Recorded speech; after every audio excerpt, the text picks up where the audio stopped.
It's Maladunum. And it's a settlement of 50,000 people. So the word settlement, I just want to say, doesn't describe anything that we read in our media at all. This is not like a few people in a frontier who are Orthodox Jews trying to claim the land, as some biblical injunction. So you look out from the edge of the hill over the valley, and what you see in the valley is you see what I called in an article the architecture of apartheid. You see the roads. First, the kind of roads that are meant to bypass all of the Israeli all of the Israeli cities in the West Bank, and that's what they have to be called, they're not settlements, so that the Palestinians can go from one little area to another little area to another little area. The three areas that if there's ever a so-called two-state solution, they'll get. And I just want to say, there's a two-state solution. Once you see this, it's completely ridiculous. It's three Bantustans set out in what you call the West Bank, connected by bypass roads, not connected to each other, with Israel controlling everything about those three so-called parts of a Palestinian state. So you look out in this valley, and first you see the bypass roads. Then you see the roads that I'm sure you've seen before, with the big wall down the middle, in which Palestinians drive on one side and Israelis drive on the other. Palestinians to go to their villages, Israelis to go to their villages. And then, of course, you see the wall, the famous wall that's grabbing 15% at least, if not more, of the West Bank.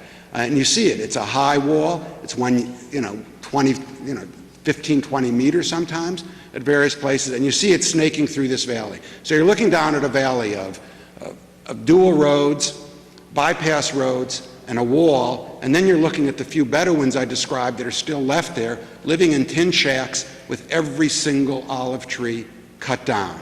And then you're looking right in the middle of the first police precinct in that valley, built by the money from an American, $10 million, not even built by the Israeli government, an Israeli police precinct right in the center of that valley. Then we go across one of the roads up into Maladunum, the village of 50,000 people, Israeli village. And there you might as well be looking at Beverly Hills or Shaker Heights, or a place where it's lush greenery, a typical what they call a dormitory community, what we would call a bedroom community, huge swimming pool being built twice, three times the size of this room in a place that has no water, 50,000 people living there, greenery everywhere, 400-year-old olive trees in the centers of roundabouts that have been taken from Palestinian land. And you walk away from there and you say to yourself, this is an open and notorious system of apartheid, and it's incredibly shocking. And my children said to me, they said, Michael, how could this be going on and no one is doing anything about it?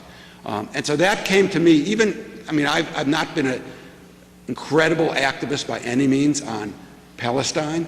I certainly am after this trip, but I never had any sense until you see that of the open and notorious taking of land, past systems, apartheid system that Israel has set up in the West Bank. The last part of the trip I'll just mention, because it's a short talk, was we also went to Hebron. And I think we were all just floored by Hebron. We've seen, a lot of us have seen the pictures and et cetera of what's going on there. But you go into let's say a place like the Village, 20, 30 square blocks of Palestinians. In the middle, there's one apartment house that maybe holds 50 or 100 what they call settlers. Next, to get into there, you have to walk in. There's big concrete blocks on every street except for one. There's guard posts all around it. And the Israeli settlers can drive into their apartment house. The Palestinians have to walk sometimes a kilometer or more to get their food in, and they use burros or mules or donkeys to carry their food in. They're walking on foot to go to school, to do anything. The others, the Israeli settlers, are taking cars in. And they're next, and this is one of the poignant things for me, there next to this apartment house is an ambulance given by, somebody from Palm Beach, it says on the side. And it's obviously the only few cars in there, and they all belong to the Jewish settlers.